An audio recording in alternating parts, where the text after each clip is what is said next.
Right. So, okay, here's a couple of things that I need to talk about today. All right. And let me explain to you why we're not specifically going to talk about magical stuff.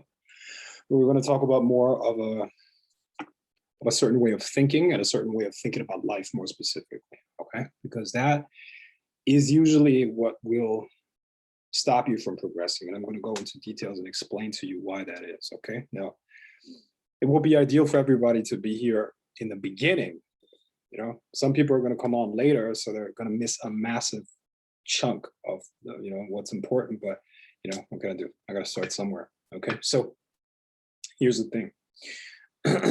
We're going to talk about, and some of you might have heard chunks of what I'm about to go into before. All right. It is the systemic thinking part. It is the pipeline design, and it is the algorithm for coming to specific conclusions. Okay. I'm going to go cover all of that again, but then I'm going to show you how to combine those things. And then I'm going to show you how using those will be the solution to all of your problems, literally all of your problems. Okay. And why do I say all of your problems? And this leads us into the first point. See, everything in life is a system. You are part of a system, and things in your life are a system as well. Now, systems have certain characteristics. Okay. A system means that it is, when you look at a system, you have it's a closed system, and inside of that system, you have different parts interacting with each other, just like your body. Your body is a system, right? Now you have things like your heart rate, you have body temperature, you have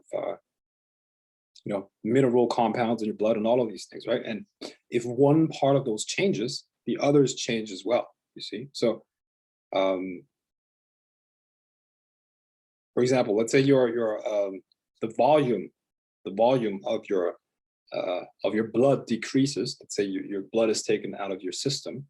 It means that the heart rate has to go up because it has to compensate for the lower blood pressure that's going to be there. All right. All right. So everything is beautifully, they call that homeostasis. Okay.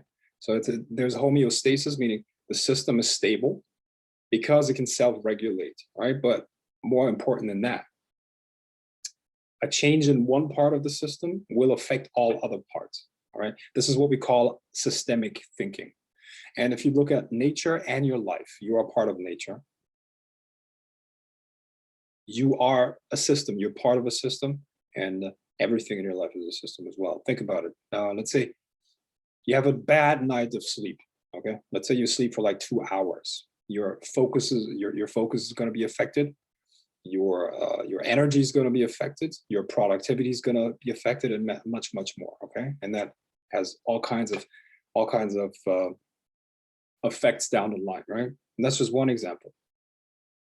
So systemic thinking is the key. When you want to change something in your life, you have to take that approach. You will never get results.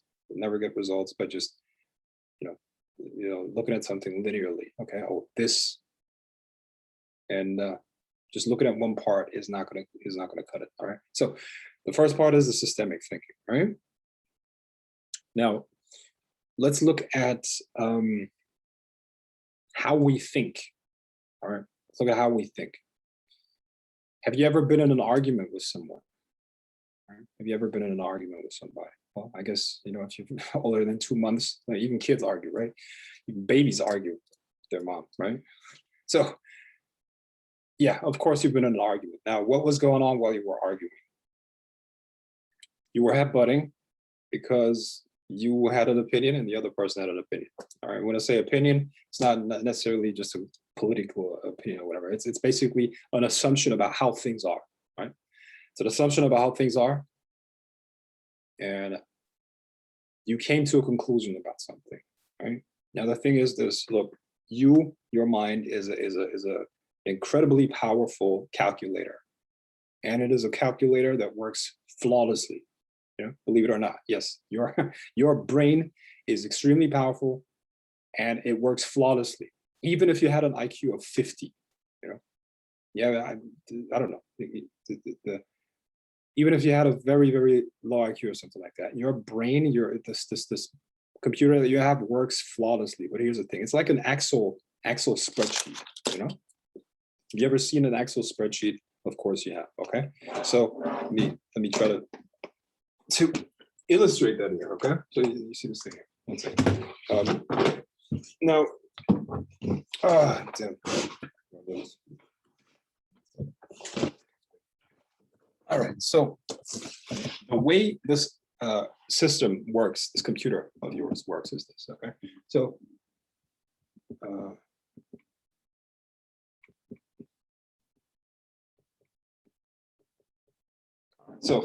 you see, you have something that you consider a fact, okay? Then you add another fact to it, then another fact, okay? And then you come to an opinion, okay? All right? This is how the mind works, okay? So everybody does that unconsciously on a constant basis, okay? And this process here, the mind does it extremely well. And look, when the calculation is always correct, all right? The problem is, though, that these facts are often wrong, okay? They're the problem. So when you talk to somebody, right, and you don't agree with their assumption about something, don't argue with them. Never argue with them. What you should say is instead, or let me tell you why you should not argue with them. If they tell you an opinion, and by the way, this is what most people do all day, all right? They just state opinions. Just state opinions constantly. It's an opinion, blah, blah, blah, blah, blah. This is like this, this is like this. And look, anyone who speaks in absolutes has no clue, believe me. If you have somebody that's constantly just stating facts, absolutes, like it's like this, it's like this, it's like that, they're full of shit. Guaranteed. I guarantee it to you. Why? Because reality doesn't work that way. Reality is, first of all, it's a system.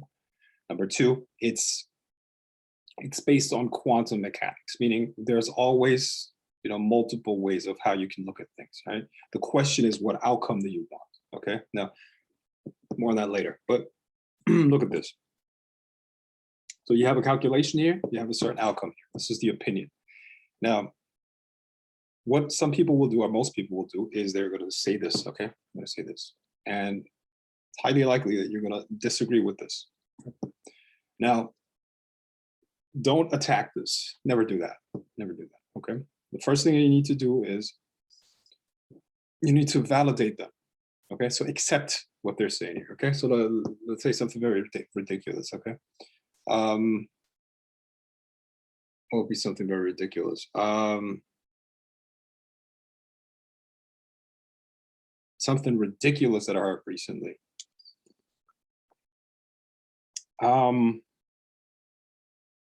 Donald Trump is going to save the world or something like that, or Donald Trump is our savior or something like that. Whatever, right? That could be an opinion. You never argue with that. Okay, what you're going to say is, okay, all right. And if you want to take notes, this is where you take notes. Okay, just so I understand. Okay, play dumb. Okay, just so I understand.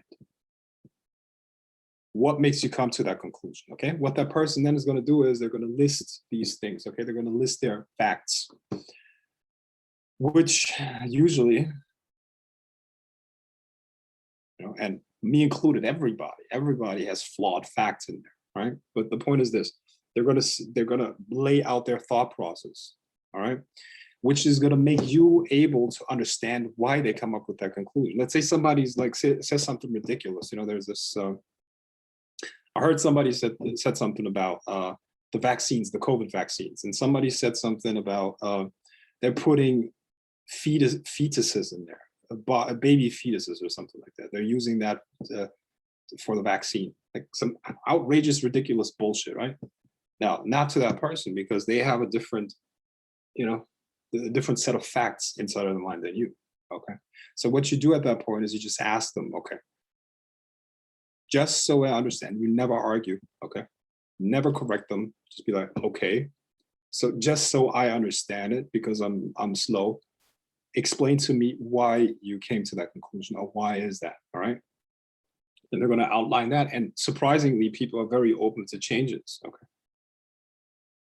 Here's what happens. If you criticize this, they're going to feel attacked. You're criticizing, or you're questioning their ability to deal with the world. You're questioning their fundamental ability to deal with life. And nobody can deal with that. Nobody's ready to accept that, all right?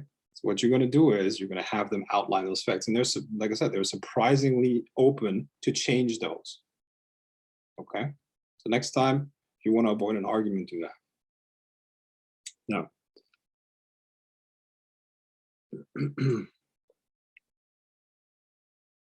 the problem is, see, sometimes it's blatantly obvious. I mean, the conclusion they just came to is bullshit, right? Now, first of all, what determines, for the most part, the quality of the opinion,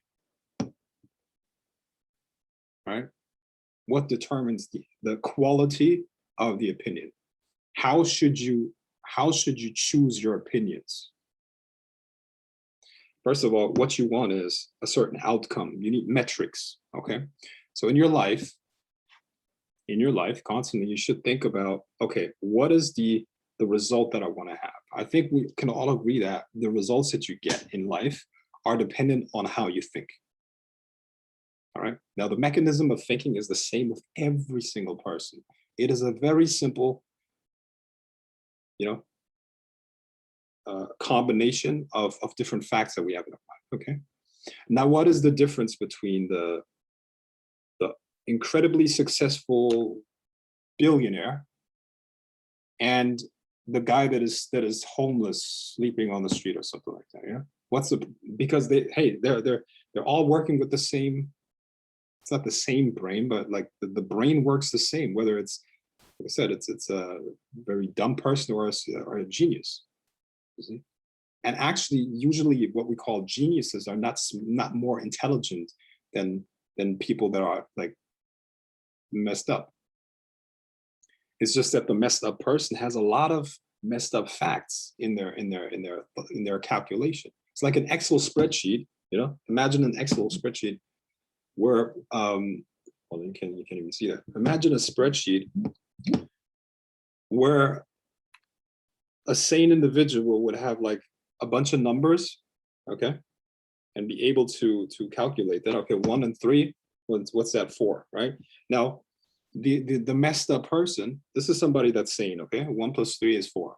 Somebody that's messed up, all right? And that's not, look, I'm not judging here. It's all like everybody has wrong numbers or wrong data in their system, okay? They would add 2, okay? 1 + 3 + 2, that's what's that? 6. So in reality, it's a 4, but they come up with a 6. And this is why they get messed up results in life. You see, I promise you, that's the difference between people that get the results that they want. This is the people that difference between the people that get success and the people that don't get it, all right?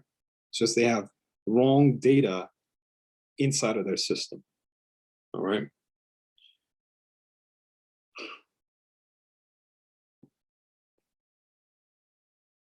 Now, you now know how your mind works, right? You know how your mind works. This is the process.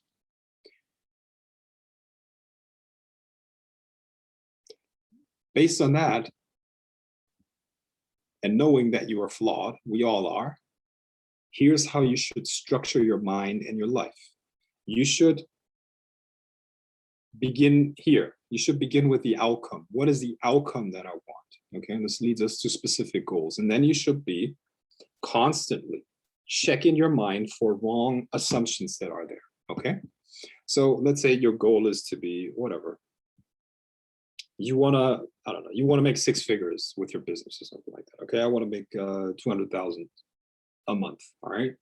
That could be one goal that you have, right? Or I mean a year or something, whatever, right? So that could be one goal. Now, what are the assumptions? What are the factors that need to be present in my mind to accomplish that goal? You see? If this is your goal and you're not getting the results, it just means that you have either things that are lacking here, or you have things that are blocking or sabotaging your success. Okay, this is why we talk about subconscious blocks a lot. All right, now Let me see if I can clean this thing here, because I got to draw some more stuff. But this is essentially how your mind works. Okay. Now, one second. Hold on, clean this thing. Give me 1 second. I gotta clean this thing.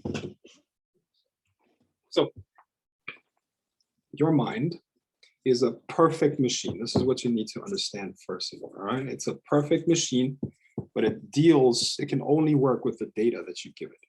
All right, so that leads us, of course, to your environment, your surroundings. You know, who do you listen to? All right, I'll tell you what, the people that are really good at getting the results that they want are just better, for the most part, they're better at guarding their mind.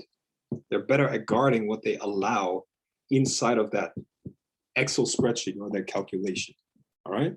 So you need to be very, very cautious about who you listen to, what information you consume. All right. You got to be rich. You got to be like a bouncer in the most exclusive club in the fucking world or in your city, wherever. All right. You got to be a bouncer. Like, boom. Nope. How do you check? How do you know who's allowed into the club and who's not? Why the fuck would you listen to somebody who doesn't have what it is that you want? It's really simple. It's really that simple. Okay. Now,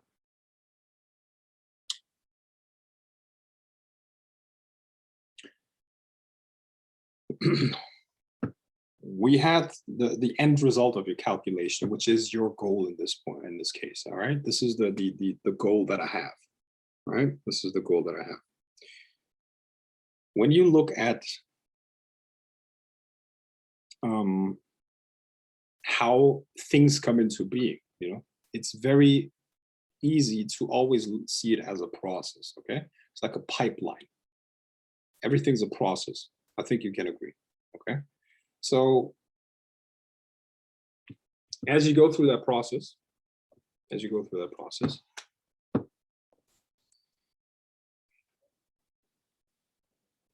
let's make it concrete.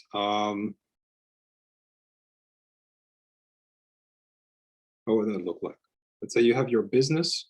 Okay. Once again, let's stick with that 200,000. All right. This is your goal. All right.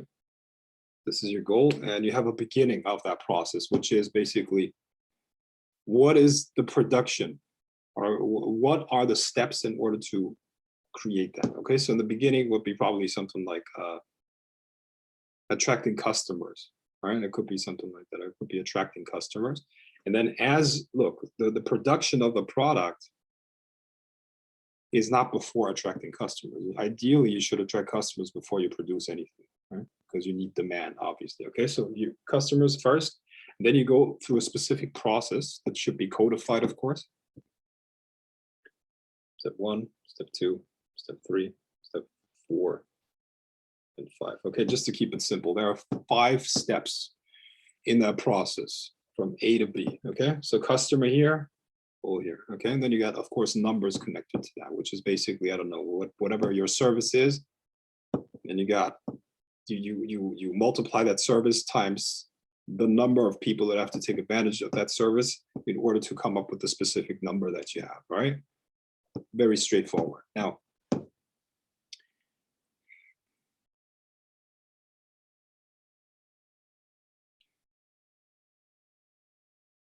this ideal, this is an ideal, if you will. Okay, nothing in reality will look as smooth like this. Now, when you perfected the process, it will look like this. But in the beginning, it's going to look more like this. All right, it's going to be a broken pipeline, or a pipeline with a lot of dents. All right, like a lot of you already know this image, or you've been on my lectures and you've heard about that. You heard me speak about that now. Okay, now these dents will be removed by you clarifying the specific steps and the processes. Okay, because see, as you're moving from the beginning of the process to the end goal, all right, you're moving from the beginning to the process of to the end goal, you will be stuck somewhere here in the pipeline. All right, you will get stuck somewhere in the pipeline. If you're not accomplishing what it is that you wanted, it means that there is a fuck up somewhere in the pipeline. Also, let me tell you that assumptions is the mother of all fuck ups. Okay, which brings us back to the very beginning. Okay, so in the beginning, you will have a pipeline that is full of assumptions, and those assumptions represent those dents. Does that make sense? So your job will be to use a specific algorithm to get rid of those dents. All right. Good. All right. So here's how it works in real life. Okay. So in this process here, you got a bunch of stages. All right. So let's say this is your, I don't know, some social media ads or something like that. Okay. So you got two social media ads. And those social media ads need to have certain metrics so you know where you're at. Okay, so you will have an industry average. You can Google that, or Google Analytics will give you that. You have an industry average, and based on that, you know where you are at. Of course, you in the beginning, you install that pipeline the way you think it should look. All right, so you got these different steps, and then you get metrics for the ideal. So the first thing that you want to do is you want to get it to an industry standard. All right, now you got a number. Now you can work with that. Let's say the number here is 0.6%, which is actually very high. Okay, 0.6%, which almost nobody reaches. Okay, but this is a click-through rate for 0.6%, but that's not that important. Okay, so a click-through rate for 0.6%. You, however, you have a click-through rate of 0.2%. Boom. Now you know you can work on that. All right. Now, how do you fix that? How do you fix that? You use, by the way, this is what I'm teaching you here. What I'm telling you is what Apple does, what Google does, what Facebook does. All of these massive companies, they're using this algorithm that I'm about to show you. All right. Any big company does that, and this has been started, I don't know, way back. Okay, so we got to go back to how things actually work. You know, we got to go back to how things actually work. I mean, hold on. I'll clarify this. 1 second. So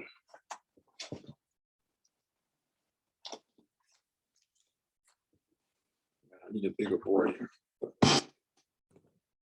All right.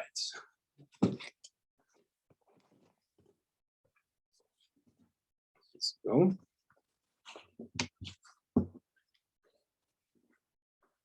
So this algorithm is nothing new. In fact, it's the oldest algorithm that we know of, which is basically evolution. Okay. Evolution works like this. Trial and error. Okay. You have one assumption and then you test it. All right. You have an assumption and you test it. How does it work? Okay. And then you got a feedback loop, which tells you fuck up. Okay. Fuck up. Then you change something. But with each iteration of this process, you learn something. Okay. You learn a little bit. All right. So I don't know, the click-through rate of your ads is too low. Then you look at, I don't know, what emotional angle did you hit to get somebody to click on that ad? And then you try something else. Well, you get a little bit better. Okay, you get a little bit. You go from 0.2% to 0.3. Okay, boom. Now, okay, this must be good. Okay, so that new angle is good. And then you try more and more and more things. Okay, and you reiterate. And this can happen very fast, by the way. Okay, this can happen very fast. But what you do is you step by step, you increase, you improve the result when you get it closer to the stated goal. Now, what does it have to do with your life? Because this is just an example of how you can apply it. All right. What does it look like in your life? What does the process look like in your life? Now, here's the thing. Your life is a process as well, but it's a little bit more complicated than that. It's not just one process, it's actually multiple processes all at once, all right? Everything in life works in the following way, you see? The problem that we have in Western culture is that we constantly focus on have, okay, on the metrics, on the results. We want to do things and we want to have things. We want to do things, we want to have things. However, remember what was above the Temple of Delphi, in ancient Greece. What did they say? Know thyself, all right? Because the real equation is be, do, and have. Without the right identity, you cannot have anything. You will not have the right results without the right identity. You see? You will not have the right results without the right identity. Now let's go back a little bit to what I said earlier, where somebody had fact 1 plus fact 2 plus fact 3. And they came up with an opinion. Your opinion, that could also be the result that you get, the metrics or whatever, like the measurable result. You see what I mean? All right. So in a way, you could say that the pipeline of your life, looks more like this. Okay. So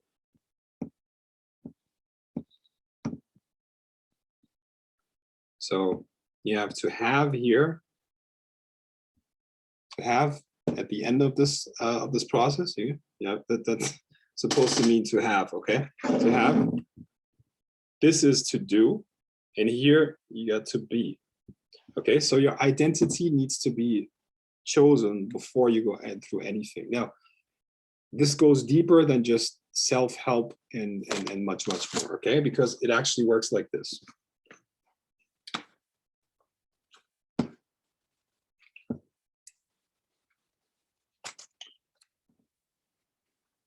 I know that you think that you have one identity. You actually don't. Wherever you want a certain outcome, you have to have a separate identity for that, okay? So let's keep it simple. Let's say you have 4 areas, just to keep it simple. You have health, you have money, you have your relationships, and you have your spirituality, whatever, right? Let's say those are your 4 areas of life. You need different identities for all of those. Remember that the identity is crucial to create the right process. The identity is crucial in order to have an idea of what process it is, because the identity and the results will correlate. Without knowing who you want to be, without knowing what outcome you want, you will not be able to pick the identity and you will not be able to create the process. All right, so let's pick this health part, okay? So as an example, one thing would be, okay, let's say the goal that you have here, which is the result, okay, is I want, I don't know, 10% body fat. That will be a guy, because for women that's extremely unhealthy. I have 10% body fat, right? Remember, this is reality. This is not nothing in reality is ideal. So you got dents here, okay? You got dents. In reality, nothing will run smoothly. You will always run into problems, okay? 10%. The identity has to match this. The identity needs to be the same. So I have 10% body fat, okay? This is now your new identity. Now, how do you match the two? How do you bridge the gap between those two? You go through different processes and you go through different dents. How do you use this process that I showed you earlier, where you go through this reiteration, right? Well, you got to look at your assumptions. You got to look at your assumptions, all right? So in this case, you could have the assumption, burning lots of calories through cardio will help you lose fat, meaning it gets you closer to the 10% body fat. Okay, doing a lot of cardio, right? That's your assumption here, okay? Do cardio. That's an assumption. And then you try that out. You do cardio 5 times a week and you run for 1 hour. Most likely, here's what you're going to find. Your body fat percentage is actually going to go up. How the fuck does that work? My assumption was, if I run more, I will burn more calories, and you probably are burning more calories. And you're, as a result of that, your body has to use the stored energy, which is your fat, and it's going to drop it. But here's what's actually going to happen. When you run five times a week for an hour, you're going to raise your cortisol. You're going to raise your cortisol. Okay, cortisol is going to increase your insulin. Okay, because the body, I mean, when cortisol is released, the body turns protein, meaning muscles, into sugar. Okay, so your blood sugar goes up, insulin goes high, and when you spike insulin, the body cannot lose fat. It's impossible. If you have high insulin, or if you have any amount of insulin in your body, you cannot lose fat. So what's going to happen is any energy that you put in there is going to be stored as fat. So your fat is going to, so your body fat percentage is actually going to increase. All right. So there was an assumption there that was just wrong. All right. So what you're going to do then is you're going to reiterate. You're going to, okay, this is not working. I'm going to look deeper into it. I'm going to look deeper into it, and then hopefully get better results. Another thing would be, most people, if they want to lose fat, if they want to decrease their body fat, is what they're going to do is intuitively, their assumption is, hey, I'm going to eat less fat, right? I'm going to eat less fat, and that will drop my body fat percentage. Well, the problem is, if you eat low fat, you're probably going to have more carbs, right? Which is going to spike insulin. Also protein. Protein spikes insulin. Once again, both of those make it impossible for you to lose fat.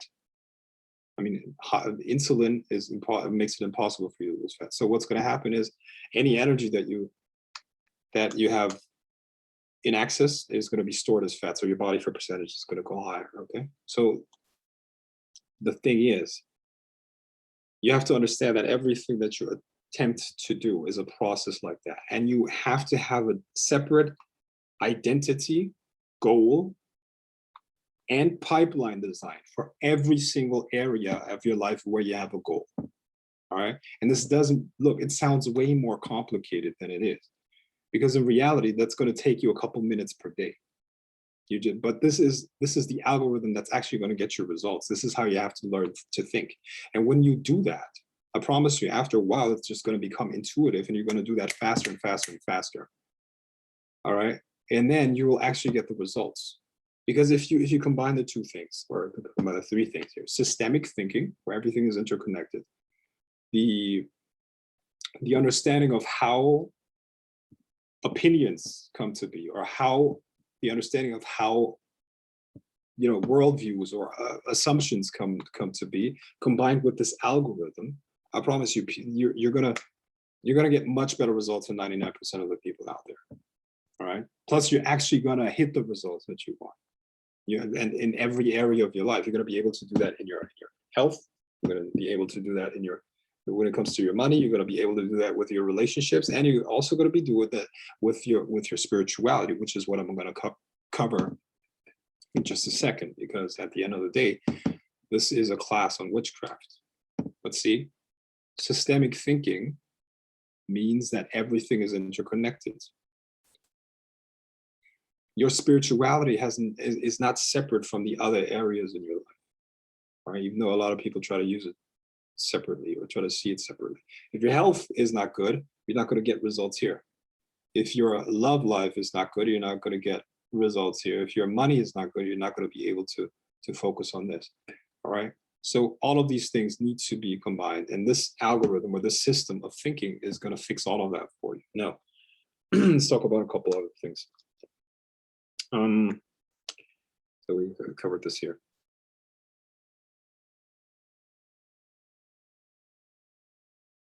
I said assumption is the mother of all fuck-ups. Assumption is the mother of all fuck-ups.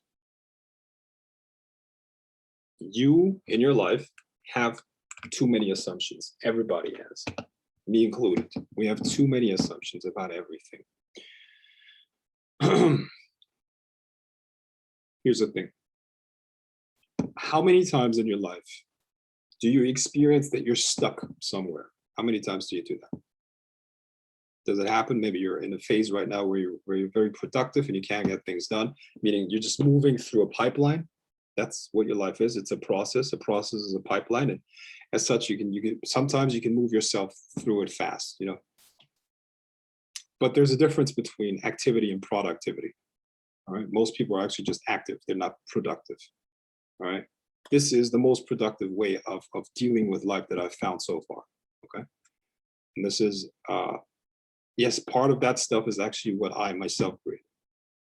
Of course, there are, you know, parts of other things in there, but I actually, this is what I spend most of my life doing. I do research on how to live better, okay, and how to think better. So the point is, this is the most efficient way of how I know as of now to live life and to create things fast, okay? And this is the solution to almost everything that you're gonna be doing in life, all right? Like seriously, what? This algorithm, I haven't invented it. This is nature. Mother Nature has invented it.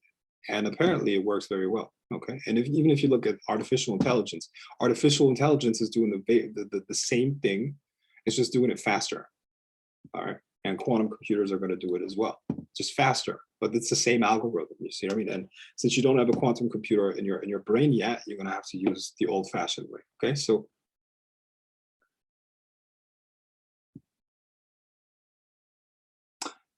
you need different identities. You need different identities for each area of your life. In fact, when you got a certain goal, the identity needs to be adjusted right away.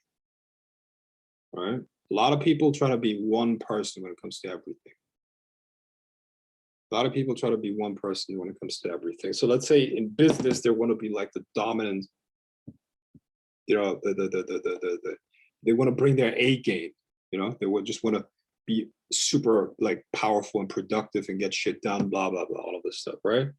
Yeah, that's great. That's good. It's going to work for you in the business pipeline, but try that shit with your partner.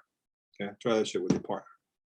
No matter how whatever submissive the partner is or whatever, unless you want to run a dictatorship in your household or in your life, you're gonna have to change your approach. In business, it's fine. You know, a business is a business. So a business should be based, in my opinion, on military strategy. Okay, military strategy is the best blueprint. The structure of an army is the best structure for a good company, in my opinion. Right? But you can't run your personal life like that. Like you can't deal with your girlfriend like you would deal with a soldier, right? I guess sometimes you get the idea, right? You know what I'm saying. There are, also you can't, like, I don't know, you can't have just one persona. Does that mean? And you can't go into a negotiation. You can't go into a negotiation of, I don't know, an acquisition that you want to do, acting as if that guy is your like lover, right?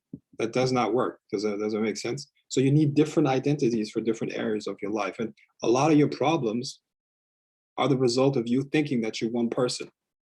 This is the biggest mistake that you could ever make. You're not one individual, man. You're not. You have, yeah, I know you have one name and all that stuff,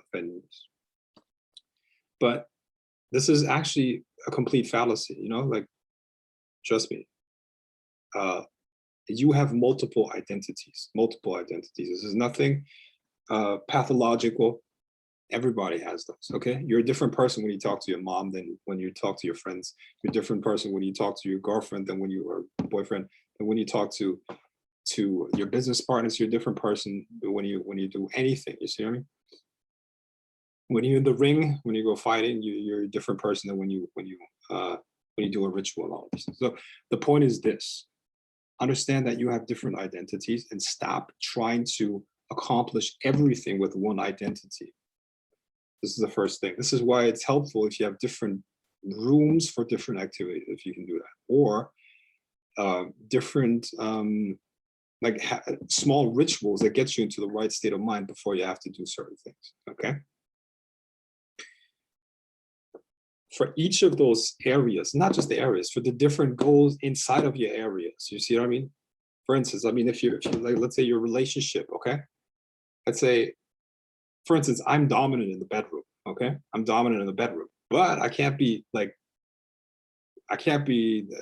guy in all situations. Sometimes I have to be understanding in the relationship. I have to be like, look, I mean, yeah, I'm gonna go spank her in one situation, but in the other situation, in the same, look, this is the same area, okay? It's a relationship.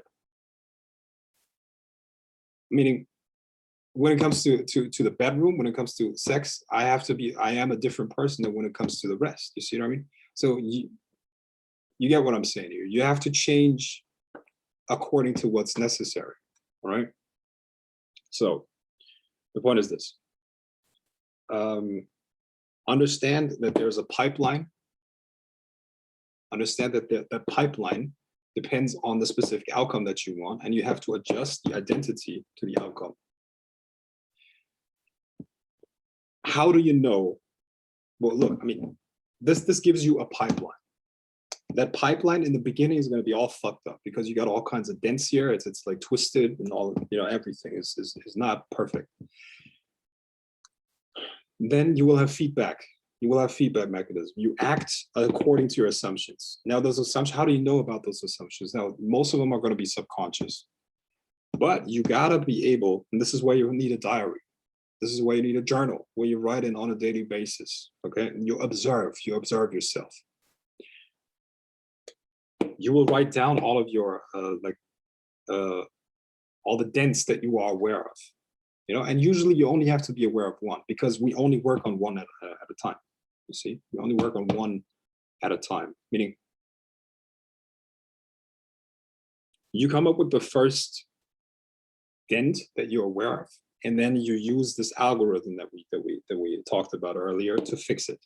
Okay, so step by step, you fix it until you see the needle move into the direction that you want, and then you look for the next dent. You see, and dents are usually things that cause multiple problems. Okay, multiple problems at once. Once again, I gave you this example of my friend that in a formal lecture. My friend that bought his new Mercedes and drove off the dealership. Right, a day later, his headlights stopped working. Okay, headlights stopped working. So he went back to the dealership and was like, "Please fix this." And they were like, "Oh my God, we're so sorry. It's a little bit embarrassing, right? The first day after him buying it, something's broken. Blah blah blah." They fix it. He drove off. A day later, the wipes stopped working. He goes back, they fix it. We're so sorry, blah, blah, blah. We don't know what's going on. Yeah. He drives off. The cockpit lights stop working. He drives back, they fix it. We don't know what's going on, right? He drives away, and I think this time it was, what was it? Something with the electronics again. Something with the electronics stopped working. So he went back, and this time they had a better person working there. And they looked a little bit deeper, okay? And what they found was that the battery was all fucked up and it was messing with the electronics. So they could have saved 5-6 times of taking care of outer details if they had looked for the root cause of something first. And the root cause is a dent like this, okay? The root cause is always a dent. Dents always cause more than one problem. Okay, so don't look superficially, always go a little bit deeper. This, of course, is once again, it's systemic thinking because the obvious is rarely the cause. All right, it's usually something that you're not aware of. It's always what you're not aware of that kills you, for sure. Okay, now,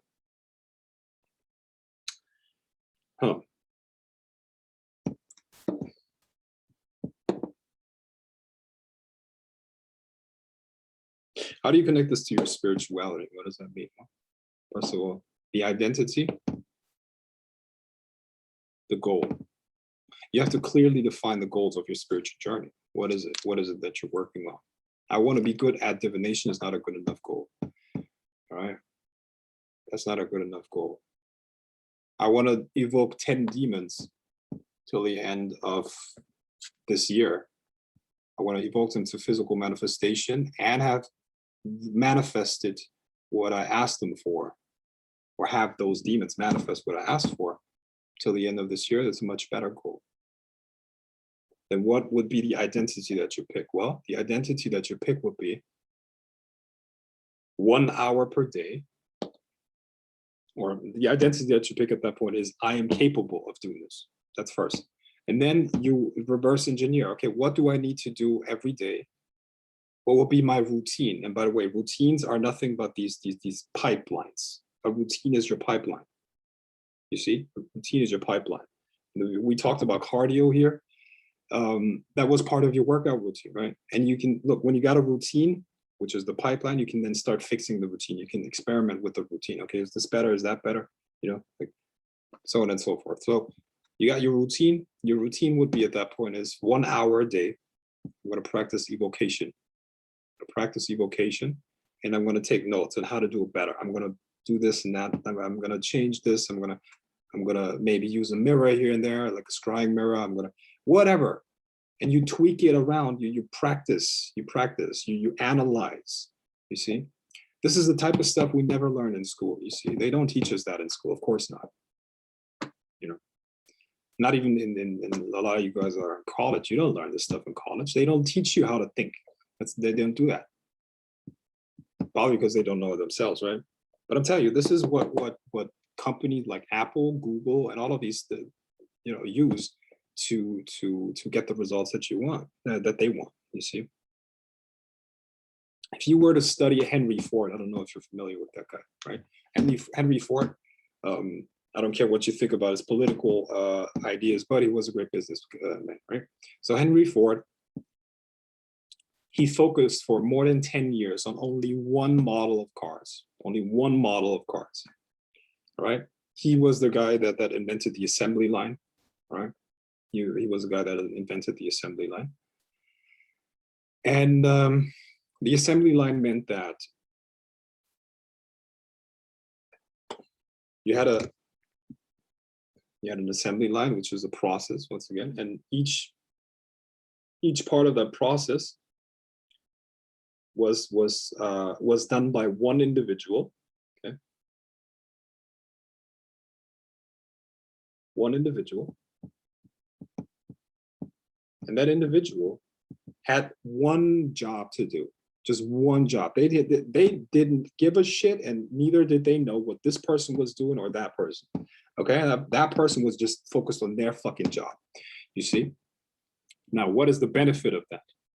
Well, first of all, specialization. If you do something, if you do a small thing, very, very often, automatically you get very good at it. Okay, so they become more efficient. They can do more units in the same time. At the same time, okay. In the same time frame, they will create more units. And if they specialize, they also know more about that specific thing. Okay, this is the basis of our economy. Okay, specialization. Highly successful economies are highly specialized. There's a reason for that, because it breeds innovation, it breeds expertise, and innovation means that the already good process can be improved even more. You see, so everybody here in this assembly line, this is a process. Okay, we've got a beginning and an end. This is the end product. In this case, it was a car. All right, and they focused on one model for fucking 10 years. 10 years, one model, just black car. All right, one motor. No electronics, of course, in the early 20th century, right? But one assembly line. They were experts. These guys were experts for their specific spot in the assembly line. And what they did for 10 years straight is they fixed those dents using this algorithm that we were just talking about. This was not codified by Ford, but the algorithm, okay? But essentially that's what they were doing. 10 years. 10 years. And after 10 years, they started adding different colors. All right. But before that was one model, one color, that's it. For 10 years straight. Why? Because they could fix all of those dents and perfect the process. And at that point, it was such a beautiful process, so efficient that it was unbeatable. All right. And you have to do similar things in your life too. Because here's the thing. Imagine Lamborghini and Porsche would try to have their cars manufactured on the same assembly line. Do you think that would work? Do you think that would work? No, how? Because but if that assembly line were to work, you would have to have geniuses standing here, not like low qualified individuals. Low qualified individuals know exactly how to do one job very, very precisely, because they don't have to understand this, they don't have to understand that, they don't have to understand design, they don't give a shit. They give a shit about electronics. All they do is they work their specific part very, very well. That's great. Now, if you have if you were to use the same assembly line for different models, you would have to have like engineers standing there that know about like a lot of stuff, a lot of things, and that would overcomplicate that thing. And believe it or not, you're doing that in your life. And that's why you get stuck. That's what you're doing in your life. Why? You let this identity, this identity, this identity, this identity run through the same assembly line, meaning the same routines. You have to have a routine for this, you have to have a routine for this, you have to have a routine for this, you have to have a routine for this, and they're completely separate. Now, what does that look like in your life? Don't let yourself be distracted, for instance. You can't jump back and forth between different jobs. When you're working, you fucking work. When you're romancing, you fucking romance. When you have sex, you fucking have sex. When you do this, don't let life distract you. Don't let yourself be pulled into different. When you work out, you work out. I think you get the idea. You focus. You focus. And as you focus, these dents will become clear to you. And as you fix those dents by analyzing, trying something else out, this is going to do something to your life, I promise you, that you wouldn't believe. If you ever wondered, man, there are people that are making 1,000 times the money that you're making, but they also have 24 hours something. They have 24 hours, but they're making a fuck ton of money. How? Why is that? Are they stronger than you? Are they smarter than you? It can't be that they're smarter than you. Not a million times smarter, not 100 million times smarter. That's impossible. So all they're doing is they're using this. They're better organized. That's the bottom line, you know? What makes one army win against another army? What makes one army win against another army?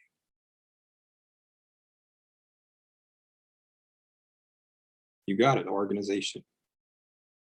The structure of the organization. What makes one company beat another company? The structure of the organization, the structure of the organization. Okay, structure of the organization. And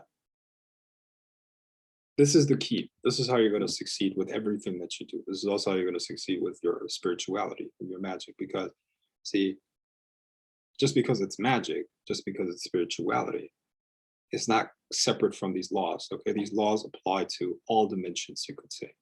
Okay, these are laws of the mind, laws of spirit, and everything else. All right.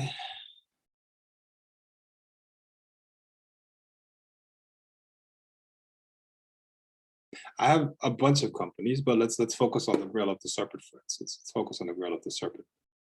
I'm making more, and it's not about the money. That's not the point. But let's talk about that for a second. I'm making more, way more, than my biggest competitors in this field. How, as a 1- and 2-man show, how does that work? You know, or a 2-man show in this case. You know, I gotta give Wasi, of course, some credit. There's credit here, of course. As a 2-man show, and this other companies in this field, I don't know how many people are in there, and I know the numbers obviously because I collaborated with some of them. You know, I know the numbers. So how is that possible? Why is that? Well, You got to look at military strategy. You got to look at military strategy. How does that work? You need to use your strengths, and you got to basically outdo the competition in some way. Okay, this is part of why we do that. Okay, strategizing, and I promise you, wherever you apply this in your life, you're gonna win. Okay, I just gave you the master algorithm here. This shit works, I promise you. Now let's talk about your magic a little bit, all right? So let's assume that you organized your life and your mind in a way where it actually gets you the results that you want. See, remember what I said in the beginning. Every mind is perfect. It works perfectly. Where you fuck up is with the content of the mind. You fuck up with the content of the mind, you see? Your mind is just as capable of receiving spiritual messages as mine. You're just as capable of communicating with spirits. You're just as capable of commanding spirits as me. Your problem is, if you're not getting the results, is that you have wrong things going on in your mind, right?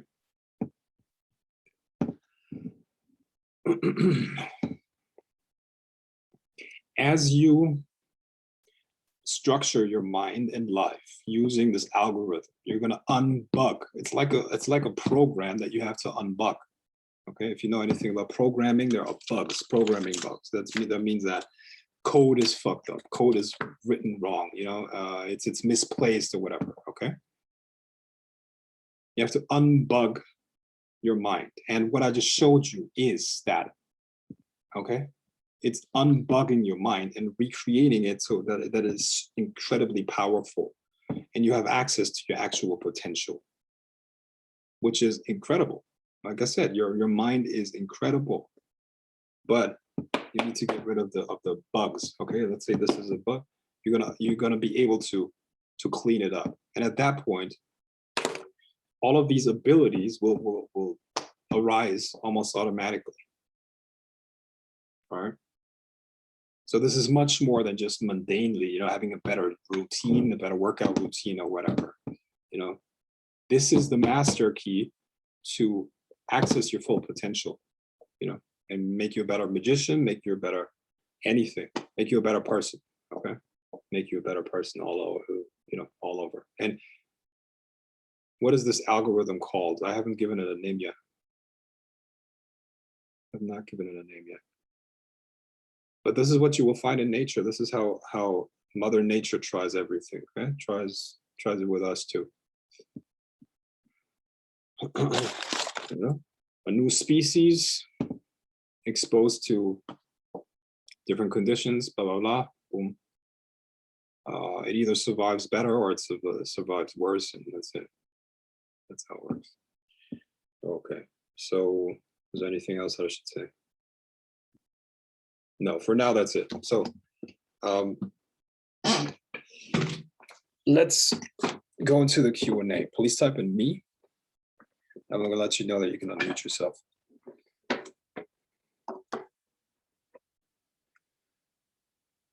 Definitely my favorite lesson of yours so far. I'm taking it all in, amazed. Makes total sense. Thank you. Yeah, you're welcome. It should make sense, right? Because that's logical. Everything that's logical and is broken down in that way will make sense. And that's how you know that it's real. That's how you know that it's true. If you can't follow, you can't agree with the assumption once you get one. Like I said, the mind is beautiful. It works perfectly. And if it's broken down like this, you have to accept or it's wrong. Or rather, if you can't accept it, it's wrong. So, okay, Milakini, what's your question? Good afternoon, sir. Can you hear me? Yes. Okay, so is it like really like just the way I can see it as having different identities is can I like really zoning in like as if I have split personalities, but for everything I do? I see what you mean. Okay, here's how you change personality, so to speak. It's use this process, okay? Just ask yourself for, an image that represents the epitome of what it is that you want to accomplish in that area of life. Okay, so for instance, I don't know, like you were just working all day, right? And now you're about to meet with your girlfriend, right? Before you go into that meeting, talk to yourself. Be like, okay, well, show me an image that represents the epitome of the perfect relationship with my girlfriend that I want. Okay. And then you're going to see an image. All right. You're going to see an image. And then that's called NLP. Then you gotta change the submodalities. All right. What you do then is you make it brighter, you make it more concrete, you try to taste it, you try to smell it, you try to see it clearer, you focus on the details, and you try to hear what's going on there.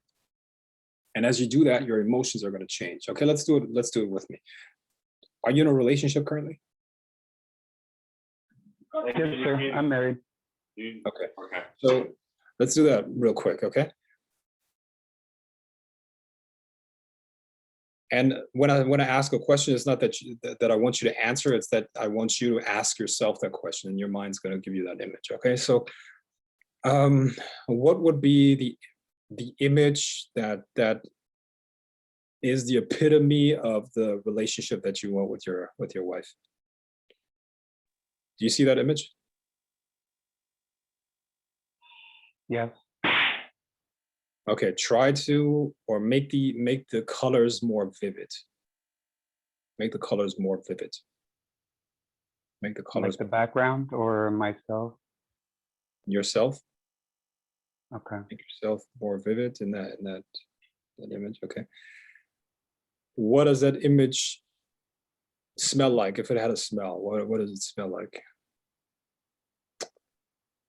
What do you hear? What are the sounds that you hear when you get that image? Are there sounds? Classical music. Mhm. Okay, those questions are for you. You're not supposed to answer them. You just Sorry. ask yourself. Yeah. All right, so try to tactile, in the tactile way, try to feel that image too. What would it feel like if you could touch that image, right?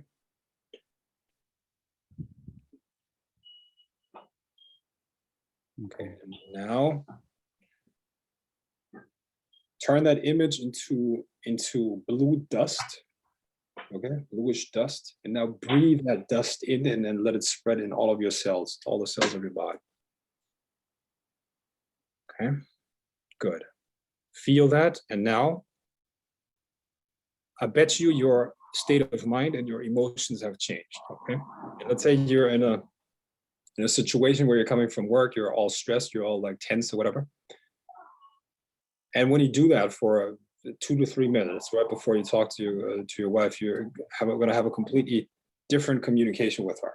All right, and see, the subconscious is extremely powerful. The mind is extremely powerful. So what we just did is, what we did was we programmed, or we gave a new program. We inserted a new program into your subconscious. And when you put a new program there, it's going to start creating that for you. So you don't have to think about how to make that happen. Your state of mind, your emotions are going to have changed. And now you're going to talk different to your wife. And for some reason, your relationship is going to move into that direction. You're going to have a great evening with her. You're going to have a great communication and all kinds of things. All right. So this is how you can manipulate yourself to take on different identities really quickly. It takes, like, I don't know, 1 minute, 2 minutes, 3 minutes at max. So ideally, you should have like an arsenal of different personalities that you can take on very quickly. And all that you need to do is think of that image and then make it very vivid. Your state of mind and your emotions are going to shift, and you're going to be acting and thinking and feeling like that person. Okay.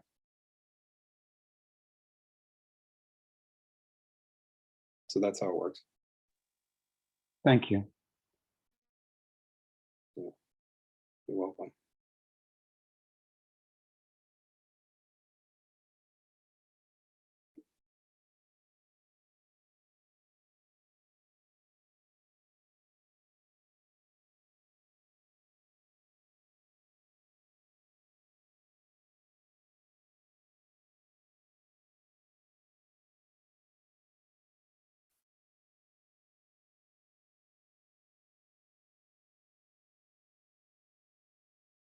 Adrian, what's your question?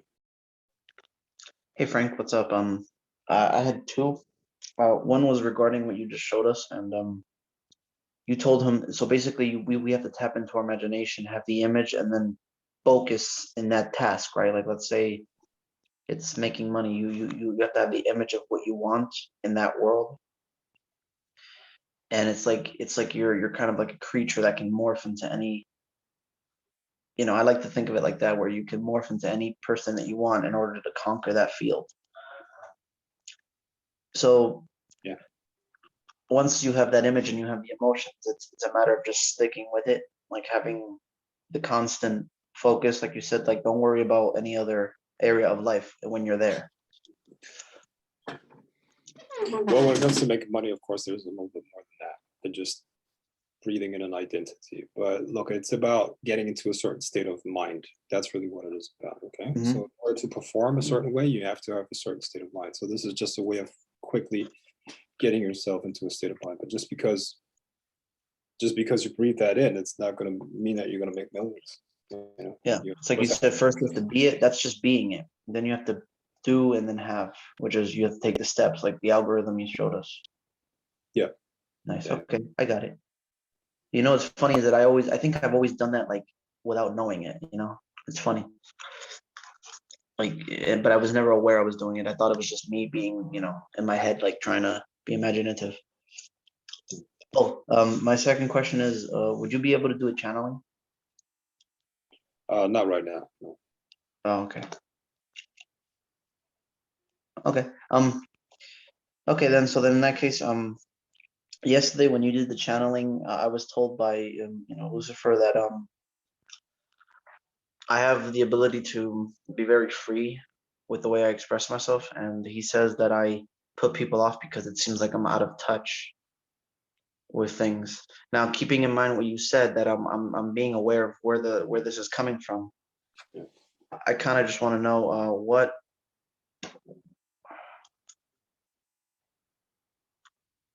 exactly would like, I'm asking your opinion, like your perception of me. What would make you think that I'm like out of touch?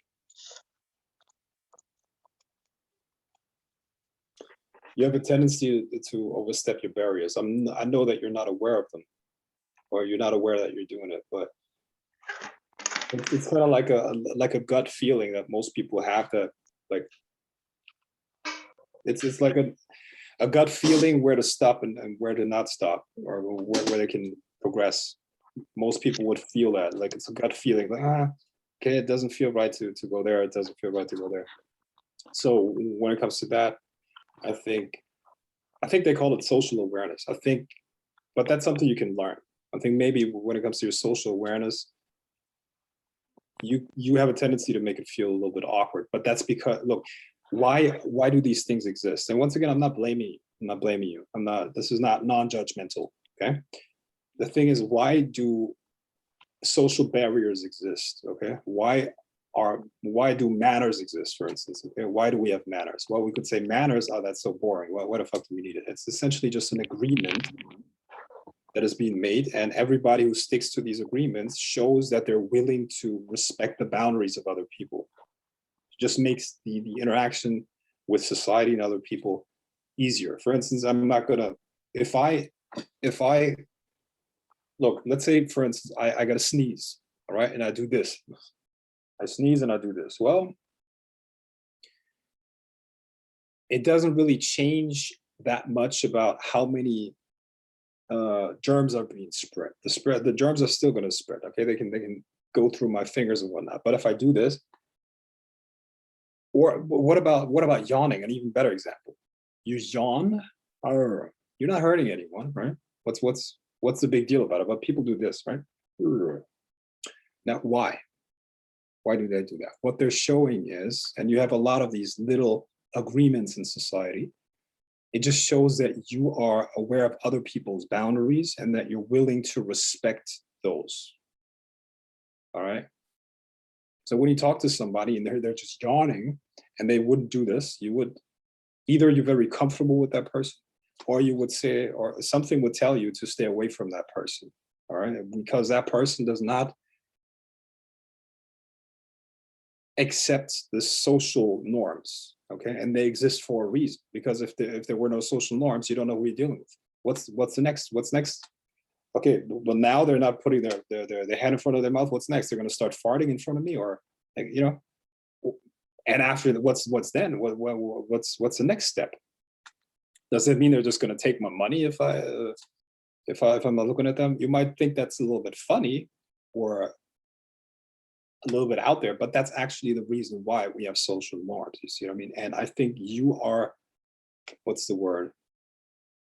You're a little bit unaware of those social norms, and that makes it feel a little bit awkward sometimes. But that's not because you're a bad person. It's just because you're just not that aware of it. And I think what will help is to interact with many more people, and get the feedback. And sometimes that feedback is going to be brutal, especially from girls. Man, they don't give a shit. You know, like if you're a guy and you break some social norms, women will tear you to pieces for sure. Okay? So. Yeah, thanks, Frank. You know what's funny is that you're right. There is a sense of like there is moments where I am unaware of it, but for the most part, I do know that I do think things like that, and it's really interesting that he said that to me, because it almost seems like when I'm doing that, I think I'm overthinking. It's like it causes me to overthink. Like, should I do this? Should I do that? And it's like that's the conflict I have, where it's like, am I being too bounded? Am I thinking of myself too much? Or like, because it just seems like, society we're just controlling too much,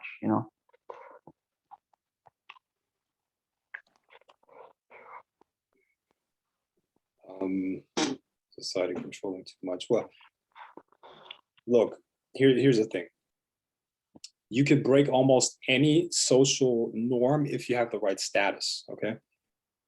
So if you want to break social norms, especially with women, for instance, a social norm would be that you can't take her home the first night and she's not going to have sex with you. That's a social norm. Women would feel like sluts if they did that. Here's the exception. If you establish so much status in her mind that she's willing to break those social norms, she's going to do that. Okay. Imagine, look, what woman, let's say, what would be a good example? Brad Pitt, or Johnny Depp, or some motherfucker, right? These guys, if they were to show up to a party and invite a girl back home, do you think she would say no if they tried to escalate and have sex with her the first night? She's probably not going to resist that. She will want to do that, right? But why is that? What makes their dick special? Well, it's their status, obviously, right? It's their status. And that's just one example, okay? If you're these guys, you can get away with anything. You can burp in her face. You can, I don't know. You fart. They're gonna probably, oh, that's so cute the way you farted, right? They're gonna come up with excuses for whatever you do. See, so the point is this: if you can establish status, higher status than her, okay, you can get away with anything. You can do whatever. Right? So you can break social norms at that point. Doesn't mean that you have to take advantage of that. But at that point, you can make dirty jokes and it's going to be fine. She's going to be like, stop it, or whatever, right? You can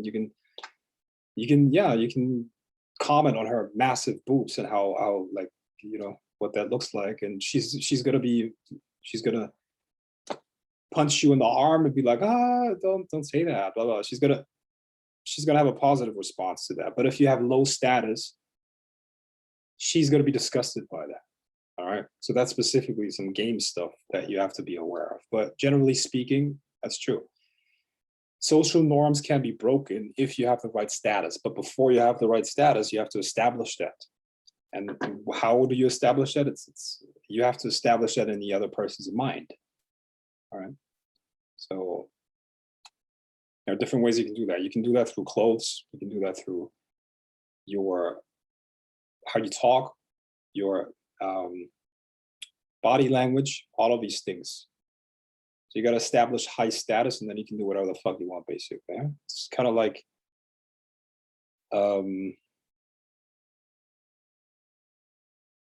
imagine you're the president of a country, okay? President of a country, you have your entourage with you, and you walk into a house and tell the person to get the fuck out. Get out of here now. What's that guy gonna do? Do you think he's gonna be like, no, what the fuck are you doing in my house? No, he's gonna be like, okay, yes, sir. Boom, he's out. That's status, you see? And you gotta use that to your advantage in some way or another, okay? So learn to, if you, especially if it's about women, that seems to be your thing, okay? Learn how to establish status right away. You gotta do that in a non-verbal way, because that saves you a lot of time, saves you a lot of energy, okay? And then you can break a lot of rules, okay? Look, the way you're talking right now, the stuff that you were doing, if I reframed it in a way where it's like a super cool guy, like a rock star or something like that, you're the rock star, and you would do these things that would actually be funny and cool. You would be like the cool guy, you know, kind of like what's his name? Russell Brand. Russell Brand breaks all kinds of social rules all the time. I hate that guy, by the way. I hate that guy. But he gets pussy like crazy. That guy can't help but to get pussy. He gets pussy thrown at him. Like, it's hard for him not to get pussy. Because the status is so high. Look at how he talks. Imagine he had zero status. Let's imagine he's a complete stranger, a random guy on the street, dressing like he does, talking like he does, body language that he has. You would be like, what a fucking whatever, you know. I don't want to say any bad words here, but you would find some nasty judgment about that guy, right? But he's, I don't know, a big star. He's known for, I don't even know what the fuck he's known for, but I know him, right? Russell Brand, he can get away with that. You can get away with that. And the same, you got to do that too. Find an archetype that you like and that is high status, and then you can do that. Okay, And thank you, Frank. whatever we just did, that state of mind practice to get you into that state of mind, because the state of mind the inside has to match the outside, of course, too. The way you talk has to match the way you look. Yeah. Okay. Here to see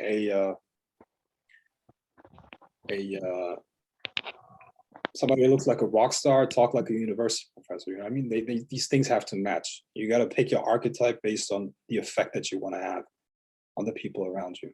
Okay, so status. It's all about status. Everything's about status. You can get away with anything. Look at another thing. Status. Look at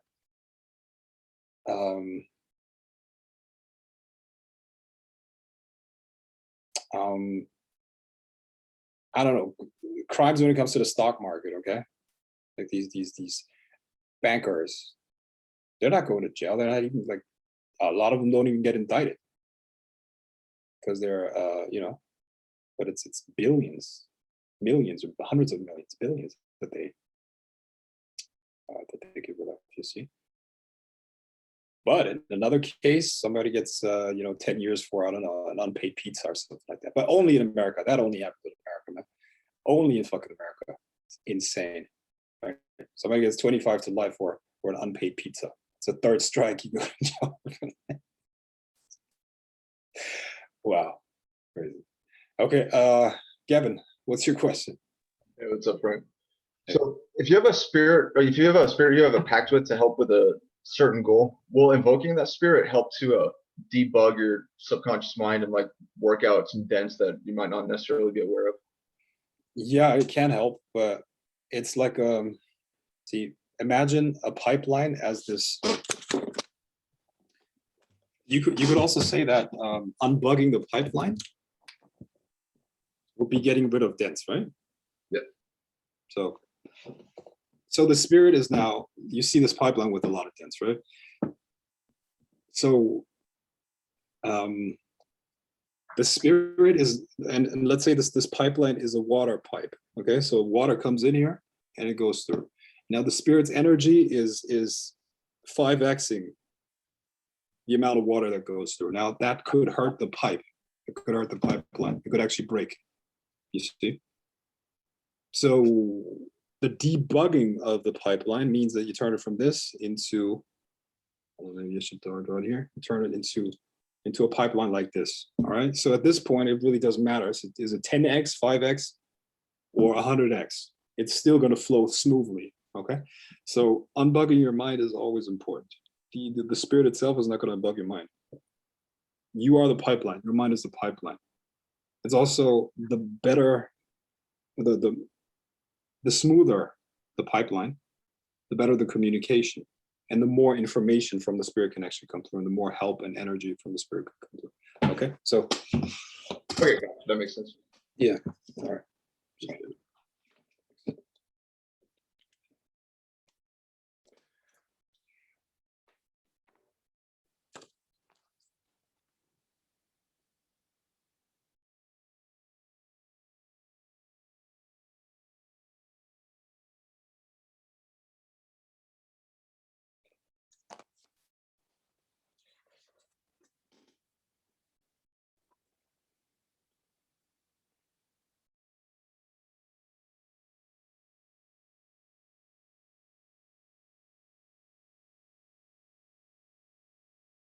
See how many people are we? 32. Bunch of people that came on. Okay. All right then. I guess all questions are answered. What I would like you to do is, okay,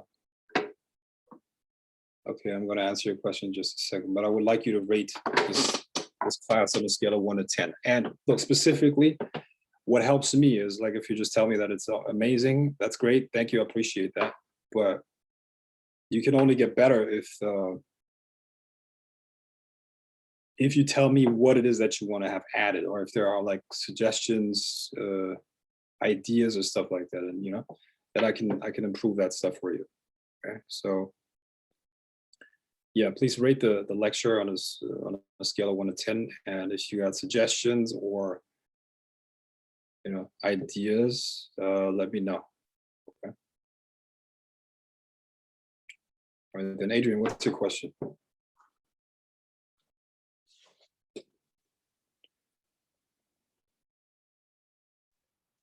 Yeah, it's regarding this the same topic. Okay, so my question is, the message he gave me, I'm trying to be free in my expression. So how do I do that while still following the social norms? Because in my mind, like it overthinks when it comes to that. Like I'll be so super self-conscious about things like that I'll event like I feel like when I'm trying to follow social norms exactly, it almost feels like I'm a statue trying to not mess up, or I'm trying to it's like I don't know, it just I don't know, it's a very weird feeling. It almost feels like I'm not being organic or something, and I don't know if it's just my mind speaking or what. So how do I express freedom without overstepping boundary? How do I get people to think, oh wow, he's so free, but without overstepping? Okay, well, I'm not completely sure if that is specifically the goal, because if somebody's into you or somebody likes you, I really doubt that the person is thinking, oh, he's so free. No, they're just going to be thinking, oh, I like that person, I like that guy, or that's what they're going to feel. They're going to feel at first. They're going to feel a feeling of kinship, or whatever the fuck you want to call it. All right, so here's how it works for games specifically. Getting a girl works like this. In the beginning, you don't want her to like you necessarily. That's not the goal. The goal is to, look, if she just likes you, it means nothing. That means nothing for you. You're not going to get anything. You're not going to get pussy. You're not going to get that. This is, in fact, a mistake that a lot of guys make. They try to get the girl to like them, which gets them nowhere.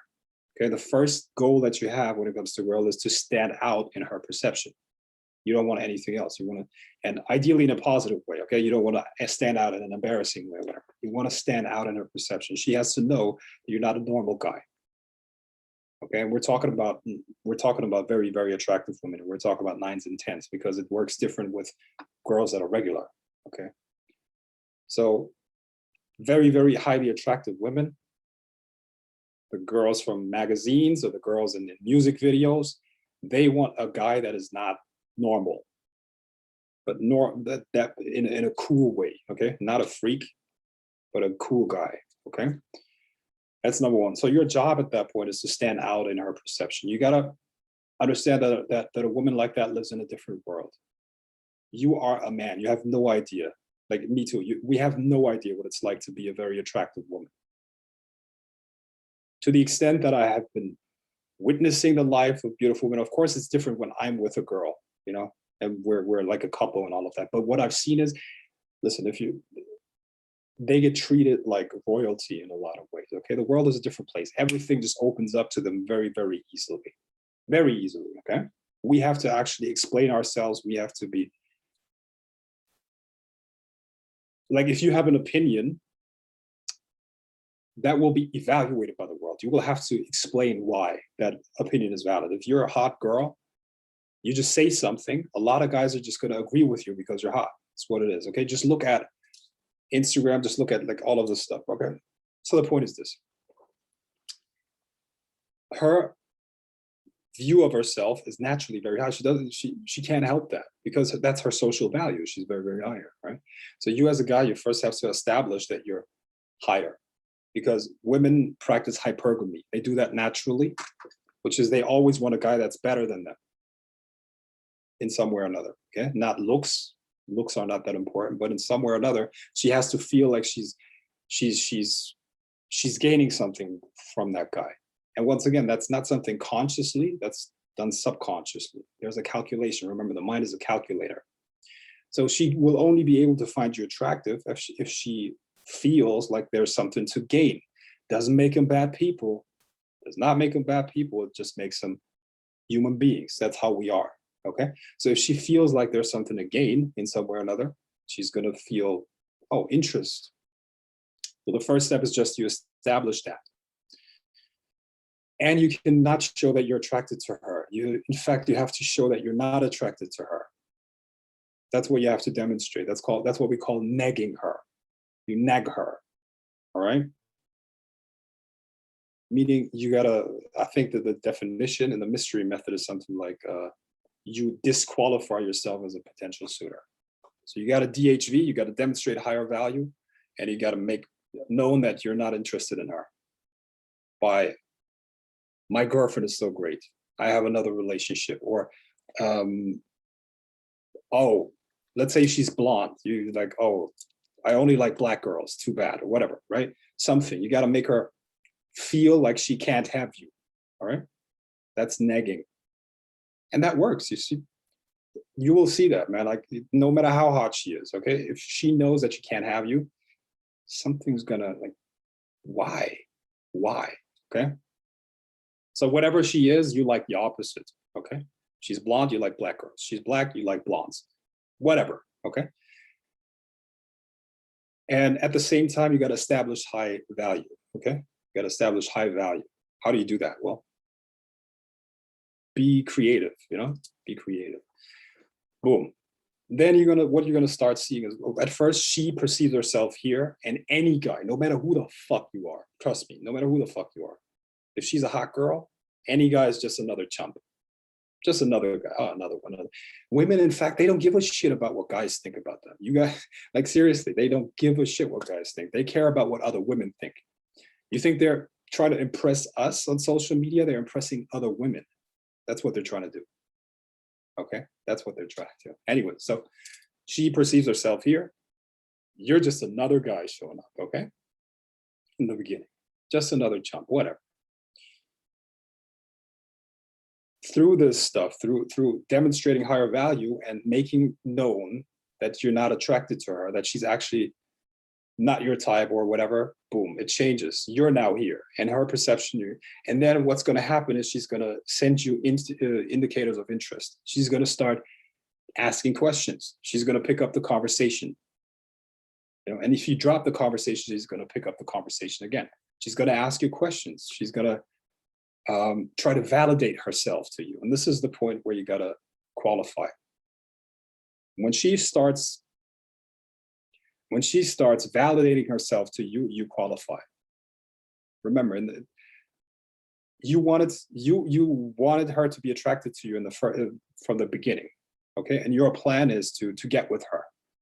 Now that you have established that you're here, she's trying to show you that she is kind of like, she's actually a good person, or she's likable. She's trying to prove herself to you. She's trying to validate herself, all right? How is that going to happen? She's going to say things that she thinks make you like her, okay? Whatever, I don't know, you wear a shirt, I like dogs, and she's going to be like, I like dogs too. Or, but you can't be that fast. You wait at least 3 times until she has to validate herself for at least 3 times, and then you can qualify her. Qualifying her means that you acknowledge a quality about her that you like. All right, you acknowledge a quality about her that you like, but that cannot be something about her looks. All right.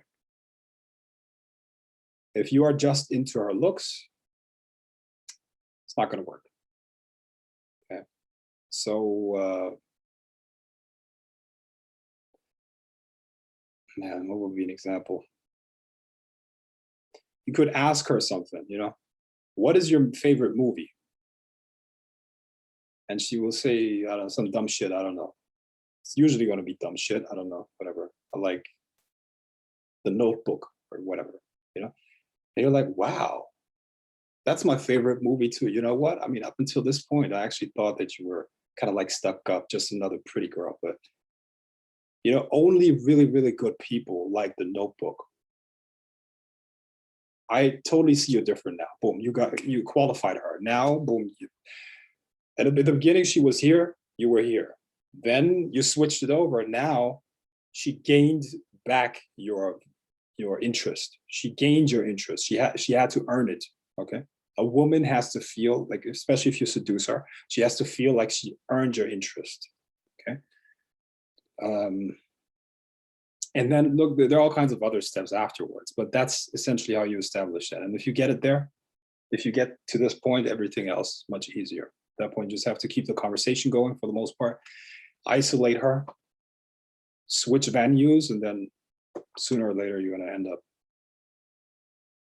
you know, getting physical. All right. So answering your question. Okay. So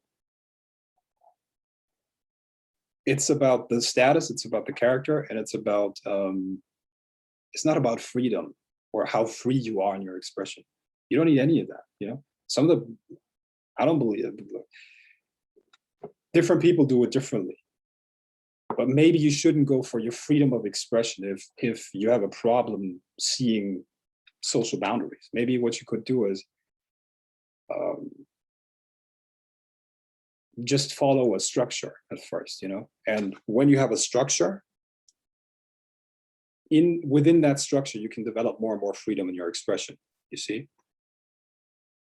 Let me give you an example. The structure in this case would be, you have to DHV and let her know that she can't have you, okay? DHV and you neg, all right? That's the structure. Within that structure, you can do pretty much whatever the fuck you want. But you can't do things that lower your value, and you can't do things that communicate interest. You see what I mean? So within a structure, you can have as much freedom as you want, as long as it doesn't make you look like a chump, and as long as it doesn't make her think that you want her, okay? So that's how it works.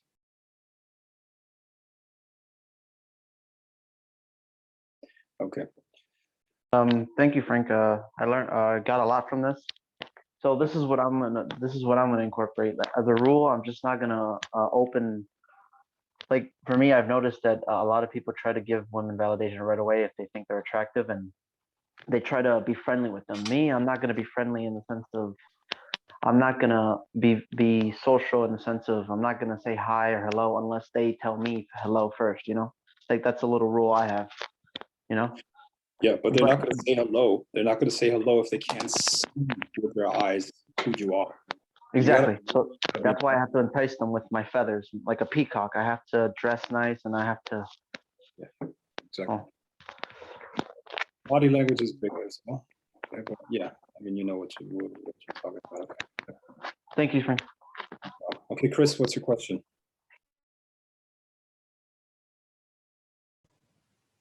Hey Frank, I wanted to ask, could someone like you said that we need like a clear image of what we want to have so to become, right? Yeah. So could someone, if you had like a similar experience to what you want to have somewhere in your past, could you channel yourself back from that time so you can get a clearer picture? Look, man, any idea of success that you have is probably not even your own. You saw somebody else have that, and then you thought, man, that would be cool if I had that. All right. So in a sense, all of your goals and all of your aspirations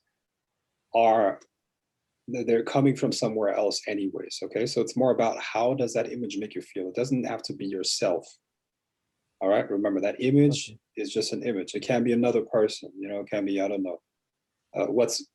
When I see victory, okay, when I'm like, what image in my mind is the epitome of victory? You know who I see? Mike Tyson just knocking somebody out. That's what I see. And then I make it clearer for myself. I start feeling that, and then I start feeling different, like emotionally. See? So it doesn't have to be yourself. It doesn't have to be an image of yourself. Okay, that makes sense. Okay, thank you. I think I can work that. Okay, Milakini, and another question.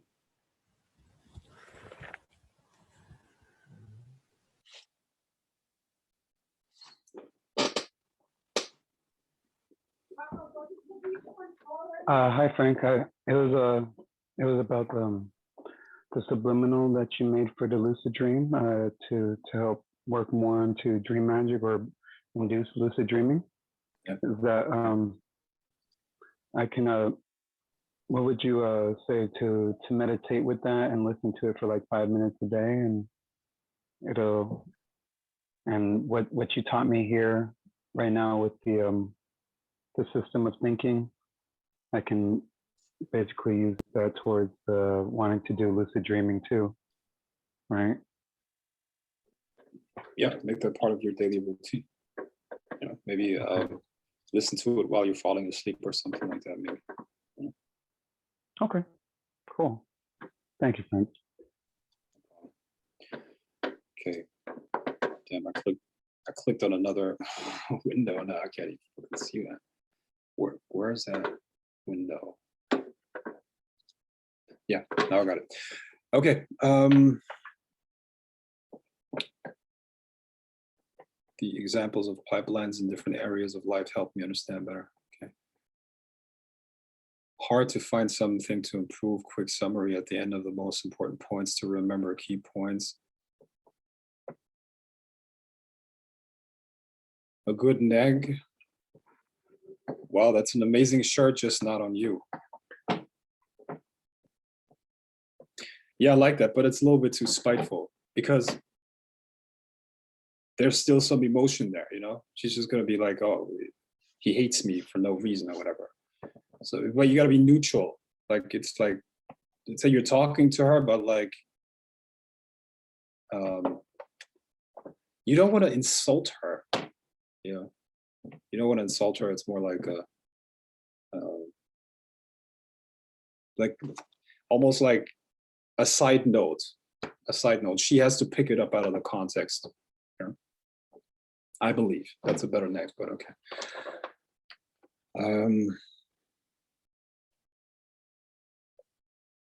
Hard to find something to improve. Quick summary at the end of the most important points to remember key points. Okay, maybe you should watch. Maybe you should watch the replay and then take the notes.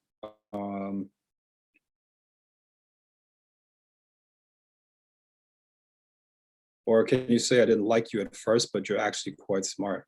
Yeah, anything that validates her, absolutely.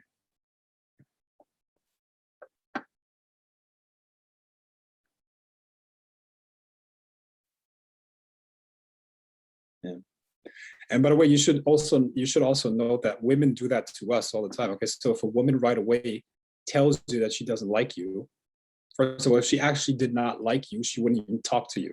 Okay, she would do anything to stay away from you. But if a woman tells you for no fucking reason, she has a massive emotional response to you, and she acts as if she doesn't like you, like as if she hates your guts, that means that she's actually into you. You know, that took me a long time to figure out. You know, because there was a lot of situations where I would like walk up into like a public place, like a fucking cafe or whatever, and the waitress would act as if she hated my guts. And more often than not, I would find out later that she was actually attracted to me after I started talking to her. You know, I found that out after like trying to get her number. At first, she acts as if she fucking hates my guts, and then I ask her for her name, and she like loosens up and then gives me her number and all that stuff. So, after a while, I figured out that if a woman has a strong emotional response to you, and there's no apparent reason for why, it means that she's actually into you. Okay. So if they tell you, "Oh, I hate you," if they have a strong emotional reaction, it's actually the opposite. She just doesn't know how to deal with that emotion. Okay. How is visualizing different from daydreaming? I daydream a lot all the time, but it's never like reality. How is visualizing different from daydreaming? Look, well, daydreaming is often, visualizing is intentional. Okay, you visualize with a specific purpose in mind and with a concrete goal. You know? And now when it comes to visualizing for how the body travels and a magical ritual, what we just did was not a magical ritual. That's just self-influence. Right? You're just using images, sounds, and feelings to change your own state of mind. But that's not necessarily visualizing, or that's not the visualizing that you would use in a magical ritual. In a magical ritual, the main purpose is to direct energy. The images are secondary, but you got to focus on something. So you focus on an image of what it is that you want to create or influence. So you go into a trance, into a relaxed state where you feel like you're out of the body, or you're at least your energy field, and then you direct or focus the energy field of what it is that you want. And the images are a byproduct of that. Okay. So that would be the difference. Just like in grade school.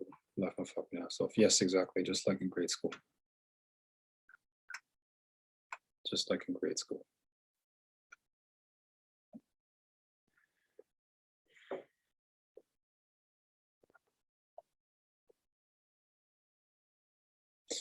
Yeah, just like in grade school. I mean, as an extension of that, people always communicate to you through their shadow. They always do that. They will always communicate like involuntarily what they never mind. Not go into that.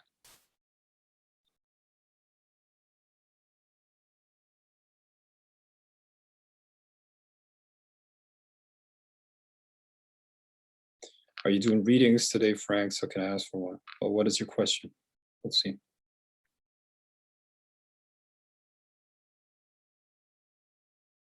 What's your question? Financial. Please unmute yourself and ask that question.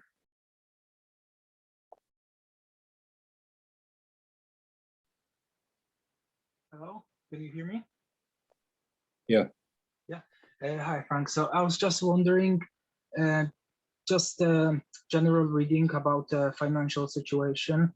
I'm also thinking of moving houses soon, but I'm not sure if I'll be able to afford it. And yeah, just general reading. Okay, so here's what I would say. Okay, first of all, if I do a reading on your financial situation, that wouldn't give you new information. Nobody knows your own financial situation better than yourself. If you want to increase, or if you want to improve your financial situation, just follow the tips that I've given on this lecture and all the lectures on money magic. There's really nothing in addition that I could tell you here. You know, if you're not aware if you can afford it. I mean, the reading is not going to change anything about that. Okay? So my recommendation would be, and I'm really not trying to be. All I'm saying is like the reading is not going to do anything. Just I'm apply. just wondering, like, what it looks like energetically. You know, if there's like anything I should be aware of or anything I should look out for. Just apply what you might. Just apply what you might. Okay, thank you. I mean, focus on what you can control. See what I mean? And these things you can't control, no matter what the fucking energy is. It really doesn't matter that much. Do you think it would be a good decision though to change houses if the financial situation is not, you know, perfect or the best? Well, once again, that's you who can say that the best. I don't know your numbers. I don't know how much you make. I don't know what your costs are. You see, so I don't understand, because look, you're asking me for a reading, which will be which would be way less accurate than just looking at numbers. You have your data. You know, just look at the numbers and calculate. You don't need a reading for that. You see. Right. I was just thinking, you know, if there's like anything, you know, that I can like predict, you know, there may be like some, I don't know, bad luck or anything like that going on. So I'm just like worried in case something happens, if you know what I mean.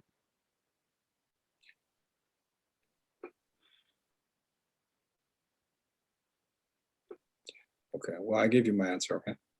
Okay. Thank you.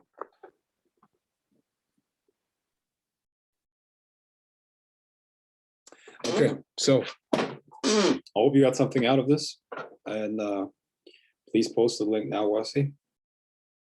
You can. So that tomorrow is going to be the last day where you can sign up for this for the seminar, and if you don't want to miss out on a really unique opportunity, you want to be on the seminar. This is going to be the last seminar that I do in this series, and I don't know when I'm going to do another one. Okay, I really don't know, and it's going to take me a while because I've said a lot on these seminars, and it really doesn't make sense to do another one anytime soon. So if you want to learn the secrets to spellcasting and change your life with it, be on the seminar. If not, miss out on it. That's also fine. All right. You got tomorrow, and then after that, that opportunity is going to be gone. For all of those, I know there are a lot of people who are going to be on there. Among those, a lot of people on this call that are here. Yeah, I'm gonna over deliver. Promise you. Okay, you're gonna get some really good stuff there. So you're in for something. That being said, your favorite sorcerer is out. People, bye-bye.